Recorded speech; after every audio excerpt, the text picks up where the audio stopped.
Hello दोस्तों, स्वागत है आपके अपने यूट्यूब चैनल मैथ्स बाय सेतु कुमार पे। आज हम लोग जानने वाले हैं कि हमारा जो बोर्ड एग्जाम होने वाला अभी 2026 में क्लास 10th वालों के लिए 17 फरवरी से और 12th वालों के लिए 2 फरवरी से, उसमें बोर्ड एग्जाम में हम लोग क्वेश्चन आंसर कैसे करेंगे, ठीक है ना। आप क्योंकि देखे होंगे कि जो लड़का पहले ज़्यादा पढ़ने में तेज़ था उसका नंबर कम आ जाता है, जो कम पढ़ने में तेज़ था वो उसका नंबर ज़्यादा आ जाता है। कारण कहाँ है? तो कारण यही है कि आप उसका राइटिंग स्किल थोड़ा सा गड़बड़ था, यानी कि एग्जाम में वो अच्छे से लिख नहीं पाया था। तो उसी को हम लोग आज इस वीडियो में जानेंगे कि राइटिंग मतलब सब्जेक्टिव क्वेश्चन को कैसे लिखना है। मेन तो सब्जेक्टिव क्वेश्चन ही है ना कि कैसे लिखा जाएगा। ऑब्जेक्टिव क्वेश्चन में तो सभी लोग बना ही देते हैं ना गोल गोल करके। तो मेन मुद्दा हम लोग को कहाँ पे है? सब्जेक्टिव क्वेश्चन पे। तो देखो, सबसे पहले आपको क्या क्या लेके जाना है एग्जाम में। देखो, सबसे पहले आपको एक ब्लू पेन लेके जाना है और दूसरा ब्लैक पेन। क्या? 2 कलर का पेन होना चाहिए, पहला ब्लू दूसरा ब्लैक पेन होना ही चाहिए। अब कहेंगे कौन सा पेन? तो देखो, जो भी आप अभी तक ले पूरे साल पढ़े हो जिस पेन से, उसी पेन को लेके जाना है। ये नहीं कि एग्जाम दे रहे हैं तो एक महंगा पेन खरीद लें, तो ऐसा नहीं करना है। जो पेन से आप अभी तक पूरे साल लिखे हो वही पेन लेके जाना है, ठीक है। यहाँ तक बातें समझ में आ गए। 2 कलर का पेन होना चाहिए और डेली स्केल लेके जाना है। डेली कोई सा भी सब्जेक्ट हो आपको स्केल लेके जाना है। मेरे पास भी स्केल है, मैं आपको दिखाऊंगा, ठीक है ना। उसका काम क्या है आप वीडियो को देखेंगे पता चल जाएगा कि स्केल का काम क्या होता है, ठीक है ना। बातें समझ में आ गई होगी, इतना कोई दिक्कत नहीं है। तो देखो, सबसे पहले आपको क्या मिलेगा, एक ऐसा क्वेश्चन पेपर मिलेगा। क्वेश्चन पेपर मिला रहेगा तो आपको यहाँ पे जब 26 में एग्जाम देंगे तो यहाँ पे आपका 26 लिखा रहेगा। ये 24 का पेपर है, कोई बात नहीं, आपको तो जानना है ना कि हाँ कैसे एग्जाम लिखना है। अब देखो, यहाँ पे एक विषय कोड लिखा है। ये सारी चीज़ें भरने की चीज़ें होती हैं, तो उसका वीडियो नेक्स्ट उसी पे आने वाला है, तो आप लोग उसको जरूर देख लेना एक बार। और देखो, उसके बाद जैसे हम लोग यहाँ से आते हैं तो ऑब्जेक्टिव क्वेश्चन है, तो इसको हम लोग करते हैं। और शुरू में तो कर लेते हैं ओमर शीट पे। उसको कैसे भरा जाता है ओमर शीट, उसका वीडियो है हमारे चैनल पे, आप लोग उसको जा करके देख सकते हैं। तो देखो, ये तो ऑब्जेक्टिव क्वेश्चन आप लोग इसको करते जाएंगे। मेन जरूरी चीज़ ये आती है सब्जेक्टिव क्वेश्चन पे, ठीक है ना। तो उसको सब्जेक्टिव क्वेश्चन ऐसा ही होता है। यहाँ से देखो, आगे जाएंगे आगे इस तरह से, तो यहाँ से सब्जेक्टिव क्वेश्चन स्टार्ट होता है, यहाँ से, ठीक है ना। यहाँ से सब्जेक्टिव क्वेश्चन स्टार्ट होता है, दिख रहा होगा आपको अच्छे से। तो देखो, सब्जेक्टिव क्वेश्चन में यही से स्टार्ट होता है ना कि यहाँ से लिखा रहता है खंड ब और विषयनिष्ठ प्रश्न। देखो, ये मेरा जो अभी जो क्वेश्चन पेपर है 10th वालों का हिंदी का क्वेश्चन पेपर है। देखो, ये हर एक सब्जेक्ट में लागू होगा, जो चीज़ें हम लिखने के बताएंगे। बस मेरे पास जो पेपर था उससे मैं बना रहा हूँ आपके, तो आप लोग ध्यान से समझना कि कैसे क्वेश्चन को हमें लिखना है। बातें समझ में आ गई होगी। तो देखो, सबसे पहले क्वेश्चन पेपर मिलेगा। अगर कोई और सब्जेक्ट रहेगा तो आपका ये गद्यांश नहीं दे। गद्यांश मतलब पढ़ के आंसर लिखना है, ये तो बहुत आसान है, आप लोग समझते ही हैं।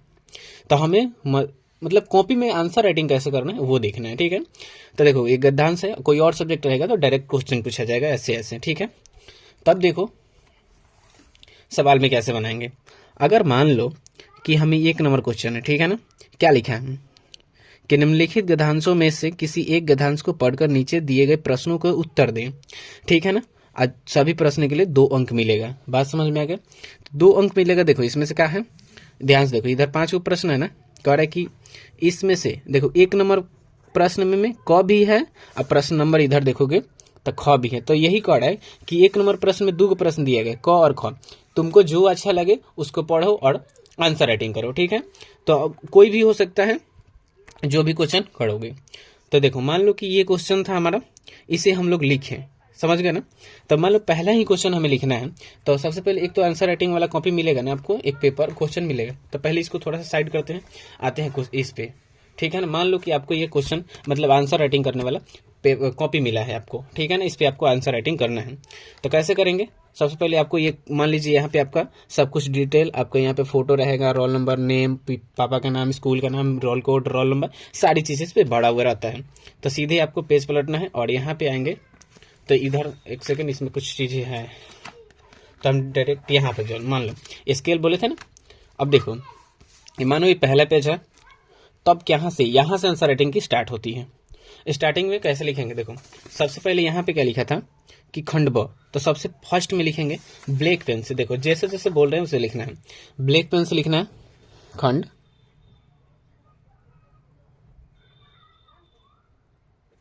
खंड क्या लिखोगे, खंड ब, ठीक है, खंड ब। थोड़ा सा अच्छा राइटिंग में लिखना, क्योंकि राइटिंग से ही नंबर मिलता है। और इसको जो ये हेडिंग डाल रहे हो ना, इसको थोड़ा सा मोटा कर देना ताकि दिख जाए। समझ में आ गया अच्छे से। अब देखो ये जब लिख देंगे खंड ब का मतलब ही होता है कि हम सब्जेक्टिव क्वेश्चन बना रहे हैं। अब देखो नेक्स्ट यहाँ पे क्या करना है, स्केल का काम यही है, देख रहे हो ना कौन काम है। नीचे से एक लाइन खींच देंगे, बस ये है एक ही बार, ये नहीं कि ज़्यादा बार खींचने लगे, ठीक है, ताकि अच्छे से देखें। खंड ब हो गया। अब लिखेंगे हम लोग, यहाँ देखो यहाँ पे सवाल था ना कि 1 नंबर सवाल, 1 नंबर का कौन सा सवाल बना रहे हैं, तो लिखेंगे हम लोग प्रश्न उत्तर संख्या 1 का क, ठीक है, प्रश्न उत्तर संख्या 1 का क। तो लिखोगे यहाँ से। अब देखो कोई कोई लड़का यहाँ बीच में लिखता है, आप साइड में लिखो, कोई दिक्कत नहीं है, समझ रहे हैं ना। तो यहाँ पे लिखेंगे, ये नहीं। अब एक चीज़ और आपको लगता होगा कि जो प्रश्न उत्तर संख्या 1 है, इसको कहाँ लिखें, इसके बाहर लिखेंगे या फिर इसके अंदर। एक चीज़ तो भूलिएगा ना, आपका जो कॉपी मिलेगा ना इस तरह का होगा, ठीक है ना, लेकिन सब कुछ यही सही रहेगा, ऐसा ही, लेकिन इस तरह का होगा, तो बात कुछ और नहीं है ज़्यादा इसमें। यहाँ पर खंडवा हो गया। प्रश्न उत्तर संख्या यहाँ पे जो घेरा है ना, इसके बाहर नहीं लिखना, इसके अंदर नहीं लिखना। तो यहाँ पे लिखना लोग, आप लोग प्रश्न उत्तर संख्या कितना लिखोगे, 1 का क, ठीक है। तो आप लोग को लिखना है प्रश्न नोत्तर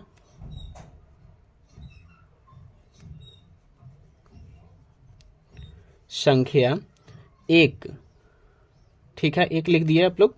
1 का कौन सा क्वेश्चन नंबर कौन सा बनाएंगे, हमें मन है क बनाने का तो क लिखेंगे, ख बनाने का मन हो तो ख लिखेंगे, ठीक है। तो यहाँ लिख देंगे क।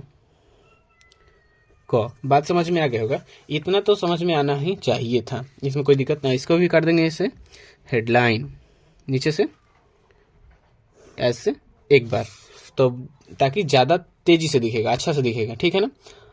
प्रश्न उत्तर संख्या हम लोग लिख दिए। अब यहाँ पे आता है सवाल बनाना।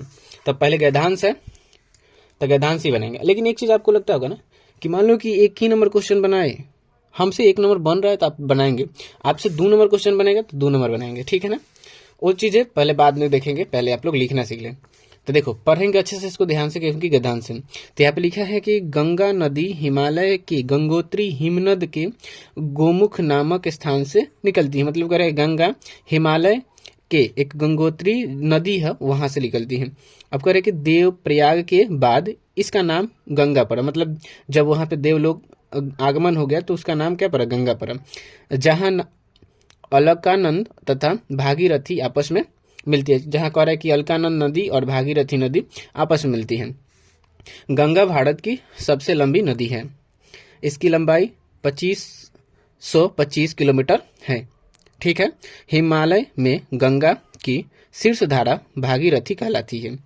मतलब कह रहा है कि हिमालय में गंगा की शीर्ष धारा, मतलब आगे की जो धारा बहती है वो क्या कहलाती है, कहाँ गए हम लोग, शीर्ष धारा भागीरथी कहलाती है। बांग्लादेश में गंगा ब्रह्मपुत्र से मिलकर पद्मा कहलाती है। गंगा नदी ब्रह्मपुत्र के साथ मिलकर विश्व का सबसे बड़ा डेल्टा सुंदरवन का डेल्टा बनाती है, ठीक है।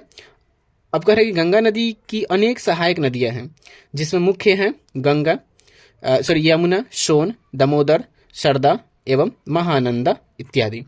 ये इसको हम लोग पढ़ लिए। क्वेश्चन है यहाँ पे आपको दिख रहा है ना, 1 नंबर क्वेश्चन करेगी, बस ऐसा क्वेश्चन है यहीं से है कि गंगा नदी कहाँ से निकलती है, तो आपको इसमें से खोज के लिखना है। तो सबसे पहले प्रश्न लिखेंगे। देखो अब जब छोटा वाला कभी भी क्वेश्चन आएगा ना, छोटा वाला जैसे आ गया, कौन सा छोटा वाला है इसमें दिख रहा है ना आपको अच्छा से, छोटा वाला है, देखो छोटा वाला आई है तो यहाँ पे लिख देंगे आई, ठीक है। और डायरेक्ट आंसर लिखना शुरू करेंगे। आपको कह रहे हैं कि यही क्वेश्चन लिखे, नहीं लिखो यार, क्वेश्चन नहीं लिखा जाता, ठीक है। डायरेक्ट आंसर करना सीखो, और लिखना है आंसर ब्लू पेन से। बात इतना समझ में आ रहा होगा। तो आंसर लिखेंगे ब्लू पेन से। तो कह रहा है कि सवाल क्या है कि गंगा नदी कहाँ से निकलती है। तो देखो एक यहाँ पे था, यहाँ पे दिख रहे हो ना, चलो दिख नहीं रहा तो अच्छे से एक बार पीछे कर ले। देखो कह रहा है गंगा नदी हिमालय के गंगोत्री हिम नदी के गोरख नामक स्थान से निकलती है। तो पहला का आंसर कहाँ से कहाँ तक, यहाँ तक है। तो इसका आंसर लिख दोगे, दिख रहा है ना अच्छे से, थोड़ा सा लाइट चला गया है लेकिन यहाँ पर ठीक दिख रहा है। अब देखो यहाँ से क्या है, क्या आंसर लिखेंगे, गंगा, जितना अच्छा हो सके उतना अच्छा राइटिंग लिखना है। गंगा नदी हिमालय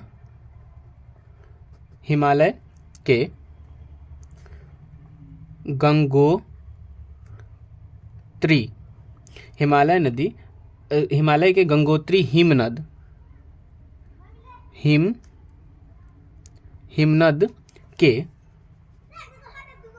के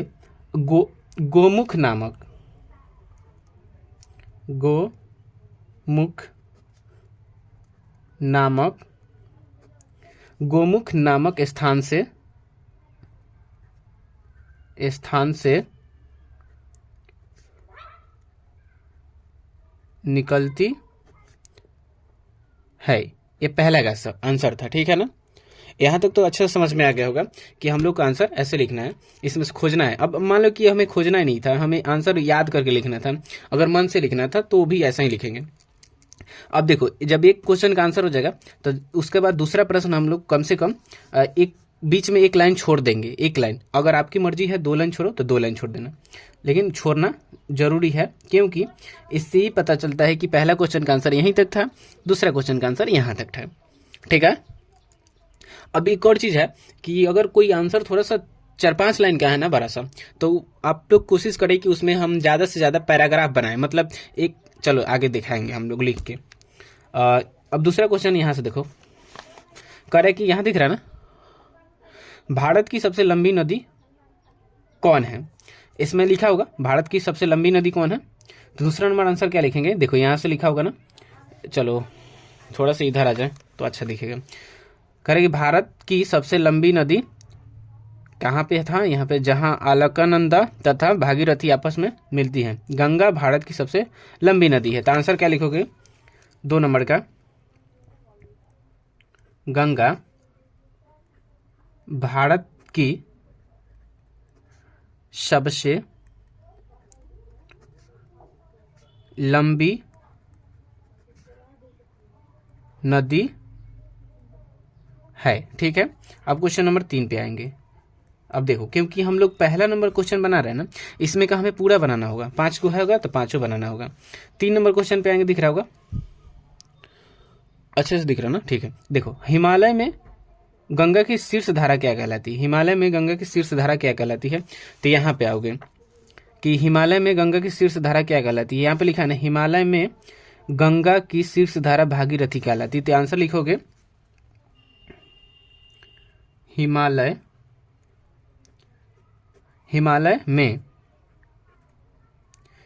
में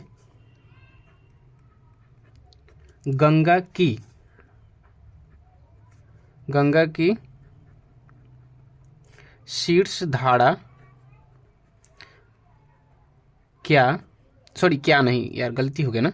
अब मान लो कि, चलो अच्छे हुआ, गलती हो गया। तो एक चीज, अगर मान लो कि शीर्ष धारा क्या, हम गलती कर दिए, तो कोशिश करो कि यहाँ पे कहलाती लिखा था ना, शीर्ष धारा भागीरथी कहलाती, तो कोशिश करो कि अगर इसी को हम चाहे तो बना दें, नहीं तो ऐसे एक बार ऐसे काटेंगे, गलती हो गई तो एक बार काटे। एक चीज और है कि मान लो कि मेरा क्या था, पूरा के पूरा गलती हो गया, तो काटना पड़े एक लाइन खींच के, ताकि पता चले हाँ गलत है। और ये भी होता है कि आप पूरी कोशिश करें कि गलती ना हो, अगर गलती हो जाए तो एक लाइन काटें। और ये भी रहे कि मान लो कि अगर मेरा ये थोड़ा बहुत मिलता जुलता एक वर्ड गलती हो जाता तो मैं नहीं काटता। काटना भी नहीं, थोड़ा सा गलती होगा तो नहीं काटना है, पूरा वर्ड गलत हो जाए तो काट देना है, लेकिन सिर्फ एक लाइन खींच के। चलो अच्छा ही हुआ। अब देखो, शीर्ष धारा क्या कहलाती है, भागीरथी कहलाती। शीर्ष धारा भागीरथी कहलाती है। चलो अच्छा है। अब देखो, फिर जैसे सब में एक एक लाइन गैप छोड़ रहे हैं तो इसमें भी छोड़ देंगे। क्या नंबर है क्वेश्चन इस बार, चलो 4 नंबर होगा ना, 4 नंबर क्वेश्चन, ठीक है। 4 नंबर क्वेश्चन लिखेंगे कौन सा, देखो यहां से 4 नंबर का है कि बांग्लादेश में गंगा को किस नाम से जाना जाता है। तब देखो यहाँ पे बांग्लादेश में गंगा को किस नाम से जाना जाता है, इसी में मिलेगा ना। अब देखो कहाँ पे आएगा, बांग्लादेश में गंगा ब्रह्मपुत्र से मिलकर पद्मा कहलाती है। चलो अच्छा है। तब बांग्लादेश में क्या लिखेंगे, बांग्लादेश में गंगा को पद्मा कहते हैं, लिखेंगे आंसर। बांग्ला, देखो यहाँ से क्या पे था, यहाँ पे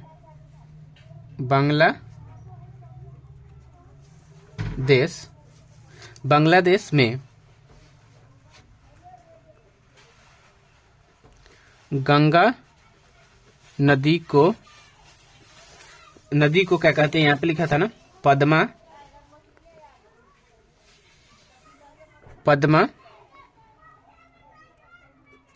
कहते हैं। यहां तक था 4 को क्वेश्चन हो गए। अब नेक्स्ट देखो 5वां नंबर लास्ट है, उसके बाद हम लोग ज्यादा कुछ नहीं करेंगे। अब देखो गंगा नदी की सहायक नदियां कौन है, गंगा नदी की सहायक नदियां कौन है। देखो यहां से क्या लिखा था, अब यहाँ पे लिखा है ना गंगा नदी की अनेक सहायक नदियां हैं, तो आंसर लिखोगे 5वां नंबर का।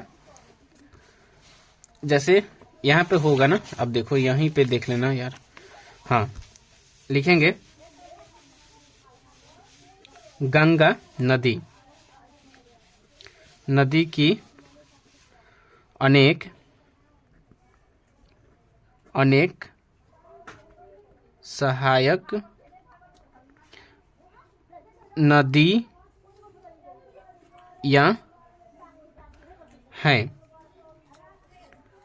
नदियां हैं, ठीक है। जैसे में लिख दोगे, क्या लिखोगे, सहायक नदियां हैं, जैसे यमुना, सोन नदी, ठीक है। दूसरा है दामोदर,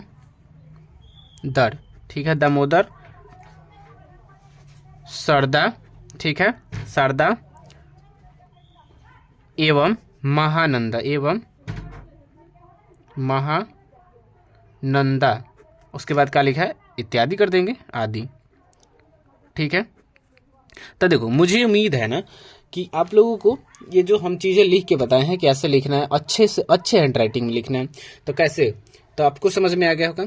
अब मान लो कि यहाँ पे पेज हमारा खत्म हो गया, यहाँ पे आंसर लिखते लिखते हैं, तो यहाँ पे आपको लिखना होता है PTO, मतलब पेज ऑफ टर्म, मतलब पेज जो है यहाँ पे खत्म हो गया है, आप पेज पलटिए। नहीं तो ऐसा कभी कभी होता है ना कि मान लो इस पेज में हम राइटिंग करते करते हैं, यहाँ पे आंसर खत्म हो गया हमारा यहाँ पे, तो टीचर क्या समझते हैं कि यही पेज तक आंसर है। अगर हम यहाँ पे PTO लिख देंगे ना, तो पेज ऐसे समझ सकते, पेज पलटो, PTO मतलब पेज पलटो, तो पेज पलट के देखेगा टीचर, उसके बाद इधर भी आपका आंसर होगा तो देखेगा। तो यहाँ तक को मतलब अच्छे समझ में आ गया होगा। अब देखो आते हैं लोग मतलब क्वेश्चन में, यहाँ क्वेश्चन पेपर देख लें। मान लो कि इसमें था 1 नंबर क्वेश्चन बना, फिर आएंगे 1 नंबर था ना 2 नंबर भी क्वेश्चन सेम है कि निम्नलिखित गद्यांशों में किसी एक गद्यांश को पढ़ गए, उसी तरह क को या फिर ख को, ठीक है, क को या फिर ख को। समझ में आ गया होगा आपको। तो ये तो पहला 1 और 2 क्वेश्चन बनाना ही होता है 10th क्लास को। ये किसी भी क्लास के लिए ये वीडियो है मेरा, बस ये पेपर क्वेश्चन जो है ना, क्वेश्चन पेपर 10th क्लास का है। अब देखो 3 नंबर में आता है कि निम्नलिखित में से किसी एक विषय पर दिए गए संकेत बिंदुओं पर आधार पर लगभग 250 और 300 के शब्दों में निबंध लिखें। मतलब क्या करें, किसी एक पर, मतलब एगो यहाँ दिया है, एक यहाँ दिया है और एक यहाँ कई गो है, एक यहाँ 5 गो है ना, 5 में से किसी एक पे आपको क्या करना है, निबंध लिखना है। उसका वर्ड कितना, 250 से 300 वर्ड होना चाहिए। तो आपको इसमें से जो आपको फेवरेट लगे उसको खोजना है। और जैसे मान लो कि कोई बच्चा ज़्यादा से ज़्यादा प्रदूषण पे लिख सकता है, तो उसको प्रदूषण पे लिखना ही चाहिए। और सभी में कम से कम 5 लाइन। जैसे देखो यहाँ पे टॉपिक बनाया हुआ रहता है, यही सेम चीज आपको 12th में पूछता है तो टॉपिक नहीं बनाया रहता, आपको वो टॉपिक बनाना पड़ता है खुद से, ठीक है ना। तो यहाँ पे भूमिका में लिखेंगे 5 लाइन, इसमें लिखेंगे। अगर आपको निबंध नहीं लिखना आता है तो आप मेरा वीडियो जाकर के देख सकते हैं, चैनल पे वीडियो बना हुआ है, ठीक है। अब इधर आएंगे, इधर से भी आप कोई भी एक चूज कर सकते हैं। जातिवाद भी है, अगर आपको अच्छा लगे तो जातिवाद भी चूज कर सकते हैं, ठीक है ना। रक्षाबंधन है, ये भी कोई भी चूज कर सकते हैं आप लोग, किसी एक को। अब यहाँ से आता है अपने पिता के पास पत्र लिखे जिसमें अपनी वार्षिक परीक्षा की तैयारी करने। अब देखो ध्यान से समझ रहे हो कि हमेशा आपके 2 क्वेश्चन पूछे जाएंगे। यहाँ से क्वेश्चन पत्र पूछा जाएगा या फिर संवाद पूछा जाएगा। अगर आपको लगे कि पत्र थोड़ा सा हार्ड है, ठीक है, पत्र क्या है, थोड़ा हार्ड है, तो आप संवाद लिखे। संवाद बहुत आसान है, 2 लोगों का बातचीत होता है, ठीक है ना, 2 लोगों का बातचीत होता है संवाद। अब यहाँ से आता है कि निम्नलिखित में से किसी 5 प्रश्नों का उत्तर दें। 20 से 30 वर्ड में। तो इसमें से कोई 5 गो क्वेश्चन चुनेंगे। जैसे कह रहा है कि धर्मों की दृष्टि से भारत के क्या महत्व है, भारत से हम क्या सीखे, शीर्षक पाठ के आधार पर बताएं। अगर आपको ये क्वेश्चन आता है तो बनाएंगे, नहीं आता है तो ये बनाएंगे, ये नहीं आता है तो ये बनाएंगे। मतलब कहीं से काय गो 5 क्वेश्चन, इसमें से 5 नंबर का 5 क्वेश्चन बनाना ही है। चलो अब यहाँ से आ जाता है 10 को है ना, तो 10 को में से 5 को आपको चूज करना होता है। लास्ट क्वेश्चन आता है 6ठा नंबर पे आता है कि निम्नलिखित प्रश्नों में से किसी एक प्रश्न का उत्तर दीजिए। ठीक है, तो यहाँ पे लिखा था आपका कि बिस्मिल्लाह खां का मतलब बिस्मिल्लाह खां की शहनाई, इस रूप में बिस्मिल्लाह खां का परिचय पठित। मतलब आपको ये क्वेश्चन आता है तो ये बनाइए, और नहीं आता है तो ये बनाइए। मतलब 6 में से किसी एक 2 में से एक कोनो क्वेश्चन बनाना ही होता है। और देखो मेन यहाँ पे व्याख्या करना, अगर आपको व्याख्या करने नहीं आता है तो उसका वीडियो मेरे चैनल पे है, उसे आप लोग जाकर के ज़रूर देख लें। तो देखो अगर वीडियो थोड़ा सा भी अच्छा लगे ना तो वीडियो को एक लाइक ज़रूर कर दो। देखो हम लास्ट में बोल रहे हैं, और अगर कैसा लगा है आप लोग कमेंट करके बताएं दें। ठीक है, कमेंट करें जरूर। और उसके बाद नए होते यार सब्सक्राइब कर लेना, क्योंकि आपकी एक सब्सक्राइब से मुझे अच्छा लगता है। तो चलो मिलते हैं इसी तरह के नेक्स्ट वीडियो की OMR शीट कैसे भरा जाता है, वो वीडियो आने वाला है।